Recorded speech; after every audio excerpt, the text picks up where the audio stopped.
Lula. ¿Tú Un comunista. Un comunista. Y un gran corrupto, ¿no? Obvio, por eso estuvo preso. ¿Tú te reunirías con Lula de No. jefe de Estado a jefe de Estado? No. Este é Javier Milei, presidente eleito da Argentina sobre o Brasil. O ultradireitista vai assumir o poder no país vizinho depois de uma campanha que, em muito, lembrou o que aconteceu nas eleições brasileiras. O discurso de Milei falava com frequência no combate ao comunismo, como foi por aqui. Ele também promete acabar com o Banco Central argentino e promover uma série de privatizações. Outro ponto defendido pelo presidente eleito é reduzir os programas sociais concedidos à população argentina. Na economia, Milei é adepto do livre comércio entre os países e crítico do Mercosul. O economista, agora eleito presidente, defendeu em campanha o rompimento com o governo brasileiro, o qual ele classifica como comunista. Mas o que tudo isso tem a ver com Sorocaba? Eu sou Jonatas Rosa e este é o Porquê em Pauta.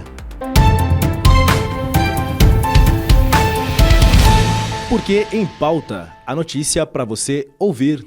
Sorocaba tem na Argentina o seu principal parceiro comercial. No ano passado, 2022, dos 2,1 bilhões de dólares registrados em exportações do município, o maior volume foi para a Argentina. No total, Sorocaba exportou 913 milhões de dólares em produtos para os hermanos. O maior volume foi de automóveis de passageiros, que teve um total de 664 milhões em exportações. Nesse contexto, a postura do presidente eleito na Argentina com relação ao Brasil causa preocupação. Após a eleição, Diana Mondino, cotada para assumir o Ministério de Relações Exteriores, disse que o governo não pretendia interagir com o Brasil e nem com a China. Essa postura radical foi amenizada posteriormente. Milei mandou uma carta ao presidente Lula e o convidou para a posse. Ainda não se sabe se o presidente brasileiro vai aceitar o convite. Para entender melhor a importância da relação comercial de Sorocaba com a Argentina e os possíveis impactos com a eleição de Javier Milei, a gente conversa agora com Francisco Carlos Ribeiro, que é doutor em Economia e professor da FATEC Sorocaba. Então, professor, eu queria que você começasse explicando um pouco para a gente, até porque para quem vai ouvir, para quem vai ouvir esse podcast aqui, entender um pouco qual que é o tamanho da relação comercial do Brasil, de Sorocaba com a Argentina, né? Qual que é a importância dessa relação comercial? Na verdade, conforme os números apontam aí, né, o ano passado foi 900 milhões de dólares, né? E a importação foi algo de 600 milhões de dólares. Então, nós temos aí um superávit de 300 milhões de dólares. No ano passado foi algo em torno de 900 milhões de dólares e importação algo de 600 milhões de dólares. Em 2023 está beirando a isso, 714, deve girar em torno de 900 milhões de dólares também, mas agora, por hora, com uma importação mais aproximada. Então, talvez, né, não tem um cálculo de projeção, mas talvez importe algo em torno de 700, 800 milhões, um superávit então menor. Mas o que a gente pode caracterizar, tanto quanto o ano passado quanto este ano, é que o superávit das exportações sorocabanas ele é corrente. Então, nós, falando de outra forma, nós exportamos mais do que importamos. Então, precisamos ficar na expectativa do que o Milei, quais serão as reformas, né? Por outro lado, também, este ano, por estar mais próximo, o impacto pode ser até menor, relativamente. Mas, comparativamente ao ano passado, se mantiver a diferença, que é provável que não se mantenha, mas se mantiver, é provável que as reformas, no primeiro momento, impactem as exportações sorocabanas para a Argentina. Agora, professor, a Sorocaba tem na Argentina aí um dos principais parceiros comerciais, né? Dado esses números, aqui é o país para que mais se exporta para lá, e como é para o Brasil também, né? Uhum. Também. A Argentina é um dos, pode-se dizer que os irmãos aí, tá? É parceiro comercial importante do Brasil, né? Por isso que todo mundo está apreensivo quais serão as medidas efetivas que a Argentina irá tomar de ajuste e que isso impactará em termos de exportação e importação, porque como a perspectiva de se iniciar um processo de dolarização da moeda sem ter reservas, isso pode comprometer, de certa forma, as importações argentinas por um determinado momento, né? Então, a gente ainda está na expectativa, porque, em se tratando do Javier Milei, né, e se tratando de política, quando se trata de um país, né, de gestão econômica do país, há uma distância grande entre o discurso político e a realidade prática, né? Vejamos a nossa perspectiva aqui de equilíbrio fiscal, né, que era uma das metas, e o que vai ser realizado de fato aqui em termos de Brasil. Então, é preciso olhar com cautela e acompanhar o que será efetivamente alteração de fato, né? E o que é, por hora, bravata política, né? Uhum. O senhor falar isso é muito importante, que era justamente isso que eu queria perguntar, né? O Javier Milei tem adotado uma postura aí bastante crítica em relação ao Brasil. A Diana Mondino está cotada para assumir o Ministério de Relações Exteriores, disse que a Argentina não pretende interagir com o Brasil e nem com a China, que são aí os dois maiores parceiros comerciais lá do país. O senhor acredita que pode ter muito mais discurso, muito mais falação do que vai ser na prática mesmo? O senhor analisa isso? Na verdade, o que acontece? Vamos falar em termos de equipe, né? A equipe do Javier Milei está muito bem estruturada. Eu digo muito bem estruturada do ponto de vista, são pessoas competentes, o próprio mentor intelectual dele, o Benegas Lynch, doutor, foi o fundador da SEAD, do Instituto SEAD, onde eu estudei. Então, e o Instituto SEAD tem 25 anos de tradição de formar executivos, mestrados e doutorado de formação de executivos. Então, ao redor dele, né, e vários professores universitários, vários doutores em economia e administração, então, ao redor dele tem gente de muito bom senso, tá? Que são, evidentemente, um perfil liberal, perfil de escola austríaca, isso vai permanecer, mas daí a realidade prática, porque envolve, né, o governo vai fazer a política, quem vai transacionar, quem vai discutir é o setor privado. E no próprio discurso do Milei, quando ele foi questionado sobre iria ter relações, iria cortar relações, ele foi eu diria assim, hábil no sentido de que não quis se comprometer, dizendo o seguinte: olha, as relações é o setor privado que vai fazer. Quem fará as relações é o setor privado. Então, não quer dizer necessariamente que as relações estarão rompidas, né? A questão política é uma coisa, aquilo provavelmente será muito negociado, será discutido, será acordado, porque aquilo que prejudicar os negócios, a economia em si, né, não só por questão Brasil, mas pelos próprios empresários exportadores e importadores argentinos, terá uma pressão forte política para que se acomodem as coisas, né? Então, por hora é preciso cautela e esperar o que realmente vai fazer. Mesmo a redução de ministérios, aí, que para 8 ministérios só, é todo um processo de negociação no qual o próprio partido, né, a Liberdade Avança, não tem maioria no Congresso argentino. Então é preciso muita cautela por hora para ver o que é discurso de relação para atender ao público que votou nele e o que realmente vai se concretizar de fato. está muito incipiente ainda, né? E ele nem tomou posse ainda, precisamos tomar muito cuidado com isso e ter perspectivas. Por hora, nos cabe ficar informados, né? E acompanhar quem realmente vai compor a equipe, tá? Ela está se formando ainda.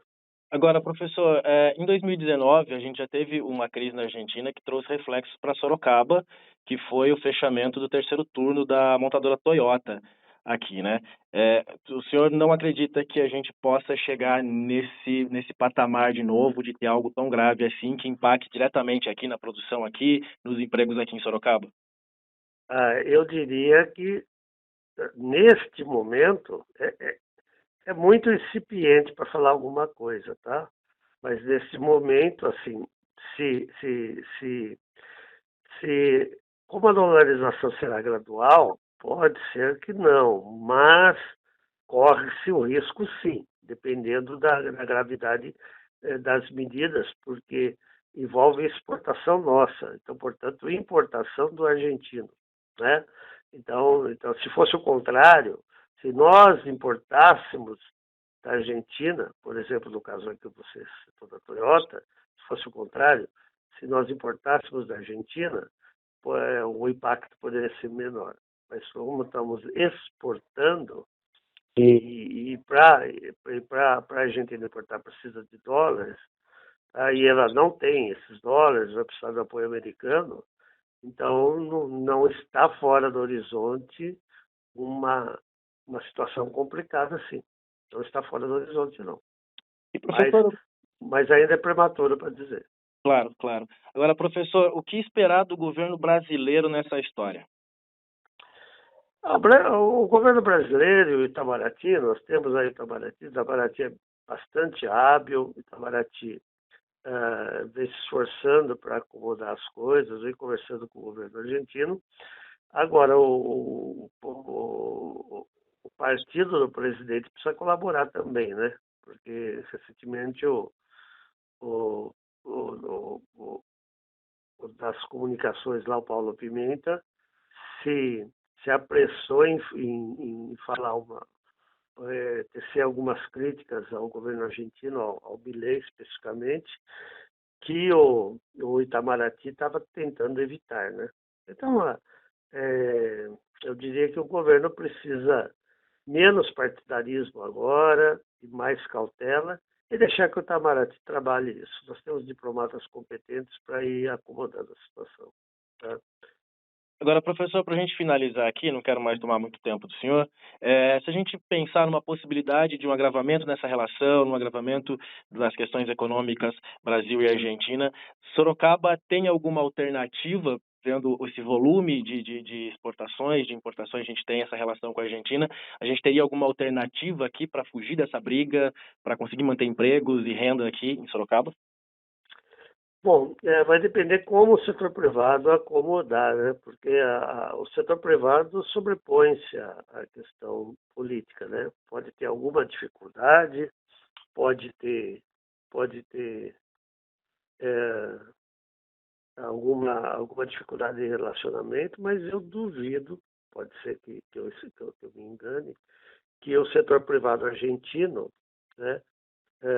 No caso de importação, talvez a gente tenha alguma dificuldade na exportação, tá? Mas nas importações, eu duvido que o setor privado argentino aceite assumir o risco de qualquer aventura política lá, né?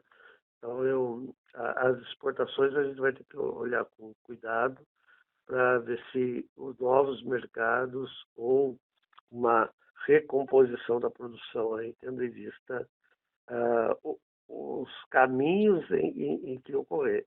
Vai depender das questões drásticas, porque a dolarização não se fará de uma vez, não é possível fazer de uma vez, né? Você precisa ter estrutura de dólares, tá? Por outro lado, os Estados Unidos precisam querer bancar esse interesse, a princípio, né?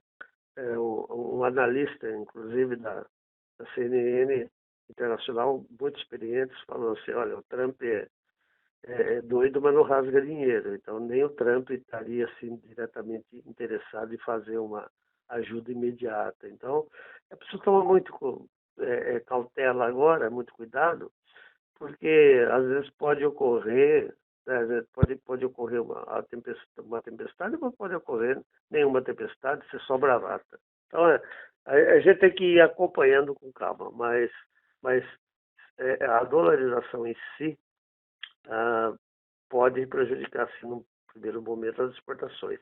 A longo prazo, se ela for bem sucedida, pode até revigorar, mas a curto prazo pode afetar, sim. Mas é muito cedo ainda para falar. Tá certo, professor. O senhor tem mais alguma coisa que eu gostaria de complementar?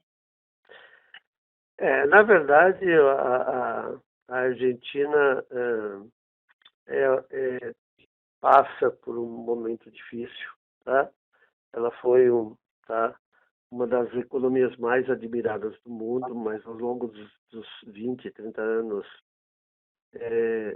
passou por uma crise muito grave, mas ela não perdeu ainda sua capacidade cultural, sua capacidade de ser um polo de pensamento. Então é por isso que a gente precisa tomar cuidado, não deixar a rivalidade do futebol passar para as outras coisas. A Argentina é um grande país, né? E ela vai se contornar, e a eleição de Milei atende uma ala descrente atual do país, né, dos eleitores. Então vamos aguardar, mas existe muita gente boa ao lado do Milei. Tá? O meu orientador, por exemplo, provavelmente será o secretário do Capital Humano. Então, vamos aguardar. Por hora, eu acho que o momento é prudência e obter informação de qualidade. É o que pode se recomendar por o momento. Tá certo, professor. Agradeço muito você falar com a gente aqui. Eu que agradeço, tá bom? Como a gente já disse antes, o maior volume de exportação de Sorocaba para a Argentina é de automóveis de passageiro. No ano passado, essa relação comercial foi responsável por 664 milhões de dólares em exportações. Dos 714 milhões em exportações realizadas por Sorocaba este ano para o país vizinho, quase 500 milhões vêm do comércio de automóveis. Uma crise por lá pode ter reflexos por aqui. Foi o que aconteceu em 2019, quando uma crise econômica na Argentina causou o fechamento do terceiro turno da montadora Toyota em Sorocaba. Com isso, mais de 700 trabalhadores foram demitidos. E agora, como fica a expectativa com o novo governo? Para discutir esse ponto, nossa conversa é com o presidente do Sindicato dos Metalúrgicos de Sorocaba e região, Leandro Soares. Leandro, seja muito bem-vindo. Muito obrigado pela presença, Leandro. Obrigado, Jonathan. Agradecer o porquê pelo espaço e é sempre uma satisfação enorme poder estar aqui conversando com vocês. Leandro, quero falar um pouco da Toyota aqui, né? A Toyota é uma das maiores empresas aqui da base do sindicato. Queria que você falasse um pouco da importância, do tamanho da Toyota aqui em Sorocaba para a base, para a economia local, para a geração de emprego, para a geração de renda. Sim, a Toyota hoje, acredito que em termos econômicos de geração de emprego, para nossa categoria, é a empresa que mais agrega, não somente no produto agregado, mas também na geração de empregos e benefícios também, né? É uma montadora, é a maior montadora do mundo, né? E a gente sempre fala que um emprego gerado numa montadora são 7 empregos indiretos na cadeia produtiva. É só nós analisarmos todo o complexo Toyota, né? Sistemistas que estão em volta da Toyota e que prestam serviço diretamente para a Toyota, e sem dizer também aqui desse polo industrial importante, que é a nossa região, né, Sorocaba e região, e que através desse bom diálogo, das conversas, das negociações que a gente vem realizando com a Toyota ao longo desses últimos anos, nós temos obtido avanços importantes, não somente para a categoria metalúrgica, mas para a economia de Sorocaba e região, e, como eu disse, também na geração de empregos na nossa cidade. Então, é uma empresa tão importante quanto as outras que aqui estão, né? O sindicato não tem essa diferenciação, né? De prestigiar uma empresa ou outra, mas, sem sombra de dúvidas, nós temos aqui que enaltecer a importância que tem a Toyota em Sorocaba e, principalmente, as negociações que vêm sendo construídas com o sindicato com o propósito de gerar emprego e fazer com que a economia de Sorocaba e região cresça. Agora, Leandro, vamos voltar um pouquinho. A gente vivenciou em 2019 como que uma crise na Argentina afeta a produção aqui em Sorocaba, né? Queria que você explicasse para a gente um pouco o que aconteceu em 2019, como é que foi essa situação de 2019. Acho que nós temos que resgatar duas questões, né, Jonathan? A primeira, que nós realmente tivemos uma crise no mercado argentino, né? De inflação, da moeda cada vez mais enfraquecida, uma instabilidade econômica e social muito grande que impactou principalmente nas importações, perdão. A Argentina deixou de importar até então a principal ferramenta que nós tínhamos aqui, o principal produto que nós tínhamos aqui na Toyota, que era o Etios, que dentro do mercado de táxis na Argentina é o principal veículo lá, né? E isso representou aí em torno de 30%. Né? A Toyota, os números que a Toyota tinha eram de aproximadamente 32%, e só a Argentina eram 28%, se não me falha a memória, os números naquele momento. E isso fez com que, inclusive, o terceiro turno, a qual o sindicato foi até o Japão em 2017, negociou inclusive a vinda do Yaris para cá, né, a produção do Yaris e a criação do terceiro turno, os 740 postos de trabalhos que nós havíamos negociado por prazo determinado deixaram de existir por conta aí dessa crise que a Argentina passava. E, ao mesmo tempo, também o nosso país passava por uma mudança de governo, né? Uma linha política no país que tinha essa questão da ideologia, de não vamos negociar com comunistas, que não vamos dialogar com mercados que, de certa forma, busca entender a questão do bem-estar social. Né? E durante muitos anos nós sabemos dessa relação Argentina e Brasil, inclusive política. Então nós tínhamos a crise na Argentina e nós tínhamos também a mudança de um governo no Brasil que infelizmente veio a impactar nessas demissões, e não foram somente na Toyota, né? Foram na Toyota, nas Sistemistas. A Argentina é o principal mercado consumidor de bens de transformação, né? Onde está o produto agregado, o valor agregado realmente, né? E isso afetou e muito o PIB aqui do país também, a balança comercial do país. Então, a Argentina é um grande parceiro econômico, se não o maior parceiro econômico que o Brasil tem na América Latina.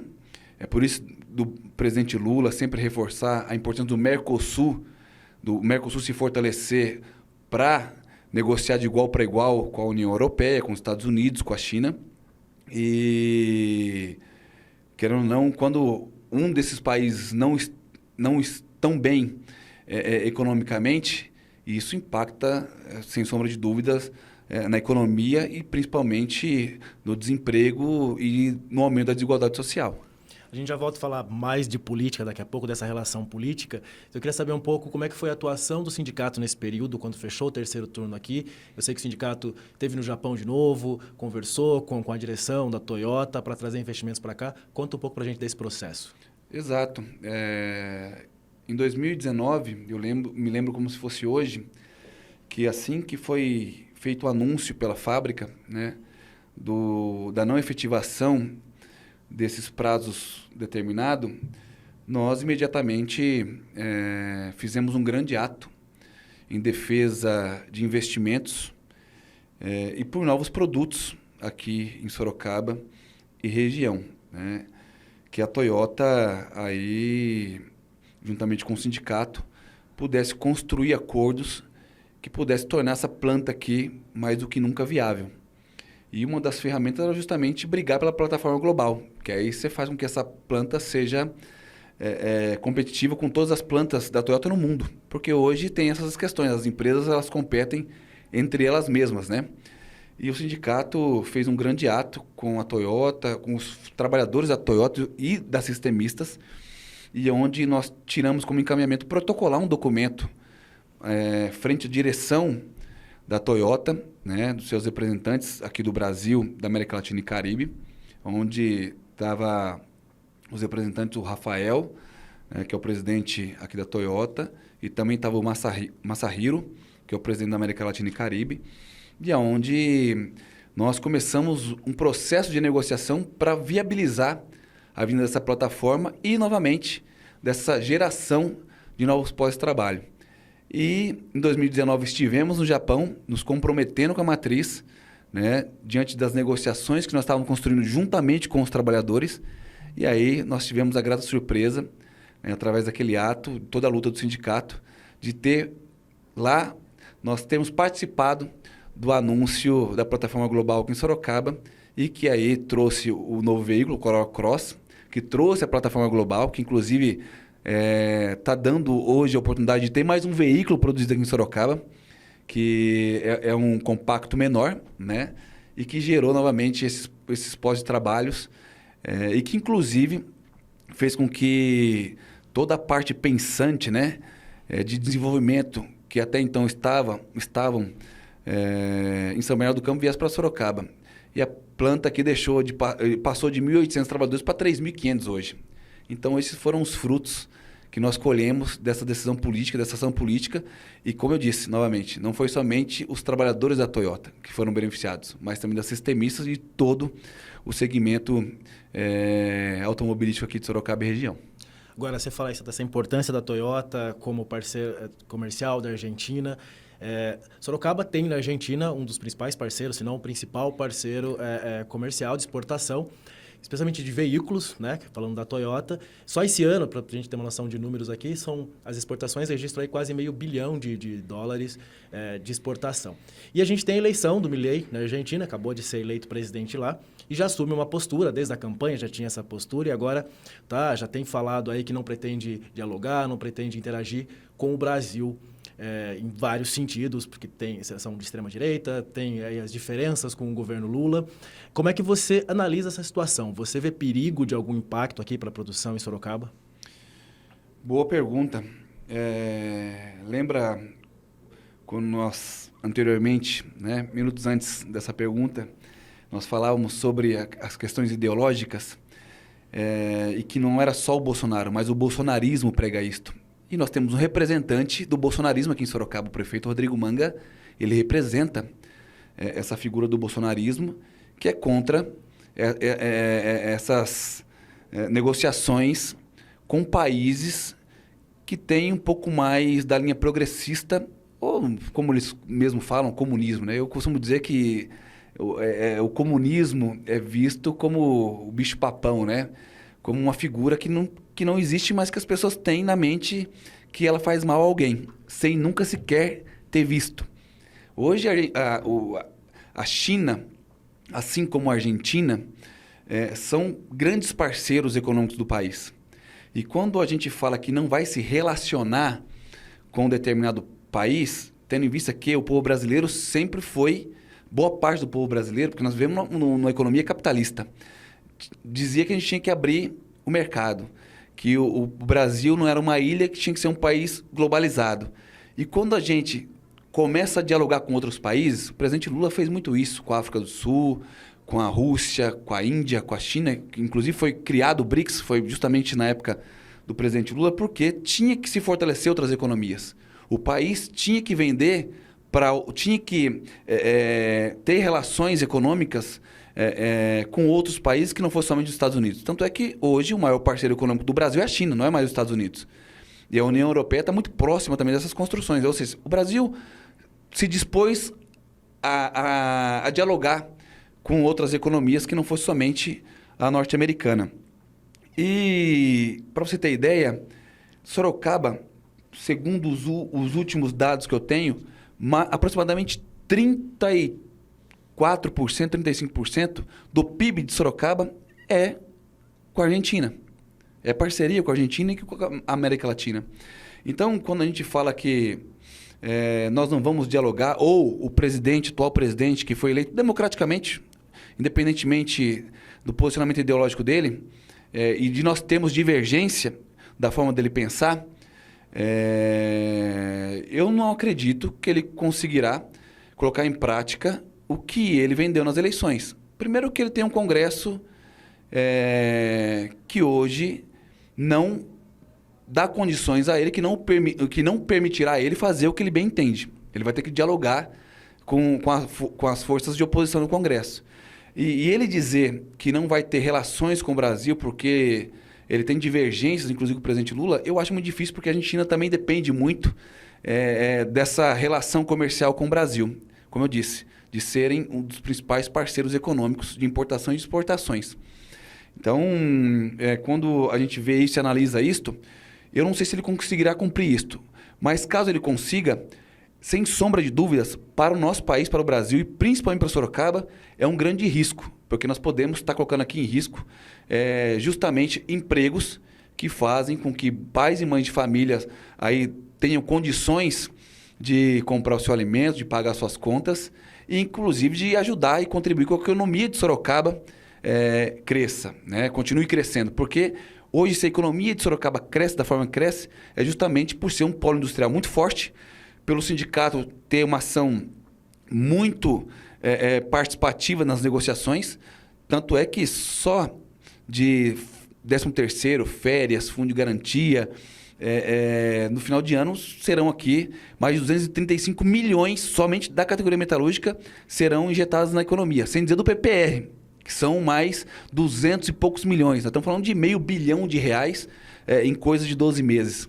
Então, só para que as pessoas tenham entendimento da importância que tem a categoria metalúrgica, essa relação que o sindicato vem tendo com as empresas, gerando emprego, distribuindo renda, conquistando mais direitos e mais benefícios, né? O risco que esses trabalhadores poderão ter caso seja rompido realmente, haja um rompimento realmente das relações Argentina e Brasil. Agora, Leandro, vocês sindicalistas, dá para a gente dizer que vocês são base aliada, vocês são apoiadores do governo Lula, né? E nesse sentido, o que vocês esperam do governo brasileiro em relação aí à Argentina, com a relação com o governo argentino aí do Milei? Nós temos acompanhado aí os posicionamentos do presidente Lula, né? Que inclusive tem sido muito sensato, muito coerente, mandou inclusive felicitações, né? Parabenizou o presidente recém-eleito pela vitória, como eu disse, de forma democrática, mesmo nós discordamos, até porque são papéis institucionais. Por mais que eu tenha divergências, né, eu hoje, estando presidente do Sindicato Metalúrgico de Sorocaba e região, tendo divergência com o prefeito Rodrigo Manga, ou qualquer outro prefeito aqui da nossa região, nós exercemos um papel institucional. Então, nós temos que dialogar. Então, eu acho que deixar de lado as questões pessoais ou de divergências, sempre procurando o bem dos países, né? E principalmente da sua população. Então, o presidente Lula tem tido um papel, eu acho que de estadista, de se colocando à disposição de manter as relações, porque ele sabe do que esse rompimento político pode acarretar aos dois países, né? Tanto a população da Argentina, mas principalmente a população do nosso país. Então, e para nós não é novidade alguma, porque é esse o papel que o presidente Lula tem feito, tem levado, mesmo com governadores aqui, né, de partidos diferentes, ele tem buscado governar para o povo, né, deixando de lado as divergências políticas e governando para o povo. E também, a gente fala, o povo é no geral. É trabalhador, é trabalhadora, hoje o autônomo, é quem está com CLT, são os empresários, ou seja, num todo. Então, eu não tenho dúvida alguma que, passando agora as questões que a gente fala que apagando mais as arestas, né, diminuindo um pouco o ímpeto da política, dos debates que lá tiveram, que eles sentarão com a sua equipe econômica, com os diplomatas aí, e irão entender o que é melhor para os países. E eu não tenho dúvida alguma que o melhor para os países será a manutenção desse diálogo que existe entre Brasil e Argentina. Aliás, falando em diálogo, vocês, imagino, têm contatos com os ministérios, com o governo. Vocês pretendem buscar as pessoas lá do alto escalão para conversar, para debater esse tema?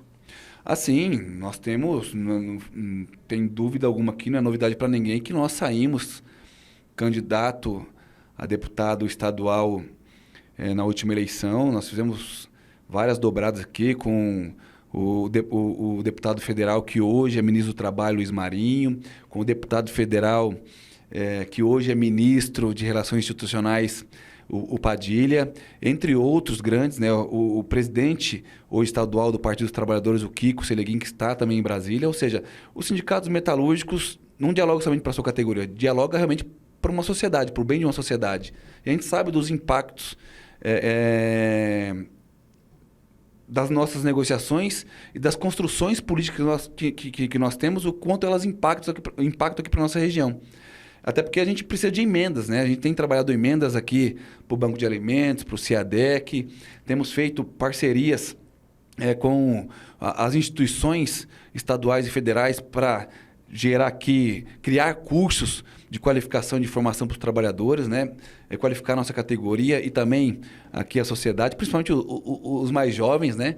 Então, nós vamos continuar reforçando a importância do governo brasileiro reafirmar o compromisso dessas relações para que a gente não corra nenhum tipo de risco, para que a gente não exponha aqui os trabalhadores, principalmente, a nenhum tipo de risco aí a gente costuma dizer, de dar um cavalo de pau no transatlântico no oceano. E eu espero que isso não venha acontecer.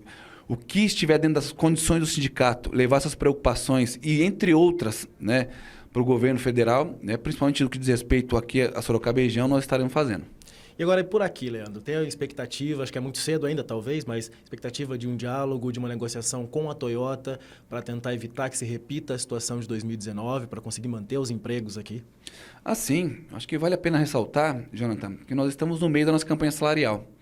E, inclusive, uma campanha salarial diferente do que a gente vinha tendo ao longo dos últimos anos, onde nós estamos negociando por empresa, né? O sindicato aí conversando, procurando dialogar, tentou buscar até o último instante fazer com que nós tivéssemos uma convenção coletiva que garantisse todos os trabalhadores, mas infelizmente as bancadas patronais continuam com seu desrespeito aos trabalhadores, né? Não querendo dialogar, não querendo construir. E nós resolvemos, nesse momento, romper com as negociações e negociar individualmente. E nós temos tido êxito quanto a isso. São aproximadamente aí 75% da nossa categoria hoje já não estão atendidas com as cláusulas sociais e a remuneração, já estão em andamento, né? Em vias de finalização desses acordos de proteção mesmo aos trabalhadores. E isso demonstra o quanto o sindicato tem se comprometido em dialogar e construir. E isso não tem sido somente com a Toyota, mas com todas as empresas aqui que fazem parte da nossa base, a qual nós representamos. Até a Toyota, inclusive, já era uma negociação à parte, né? As montadoras faziam a parte dos grupos patronais, já tinha essa dinâmica. Perfeito. Inclusive, nós tivemos êxito, inclusive, em novas cláusulas de proteção aos trabalhadores. Avançamos ainda mais do que nós já tínhamos. Hoje, diante dessas negociações, nós podemos dizer que os trabalhadores e trabalhadoras da Toyota estão entre os melhores salários da indústria hoje do nosso país. Isso é fruto de negociação e é bom para as duas partes. E o sindicato sempre se colocou à disposição. Eu acho que aqui com a Toyota nós criamos um acordo de salvaguarda que depois se tornou referência para nossas negociações coletivas a nível de Estado e depois de país. Nós tivemos a primeira construção de acordo de home office antes da pandemia, nós criamos aqui com a Toyota. Na pandemia mesmo, nós criamos diversos acordos com as empresas da nossa categoria, preservando a saúde e a integridade física da nossa categoria.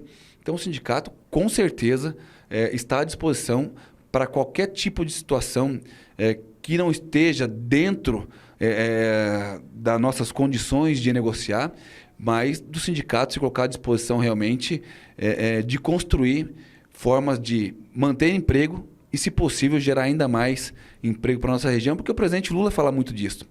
Não existe programa social maior do que geração de emprego. Porque quanto mais você gera emprego, mais você dá condições das pessoas terem dignidade, de comprarem ali as suas refeições, né? As 3 refeições que ele sempre defendeu, o café da manhã, o almoço e a janta. Então, é geração de emprego que a gente vê que faz com que a desigualdade social diminua, que mais oportunidades apareçam. Então, o sindicato, o que for necessário fazer de criações aqui, de acordos frente à nossa categoria para protegê-la, nós iremos fazer.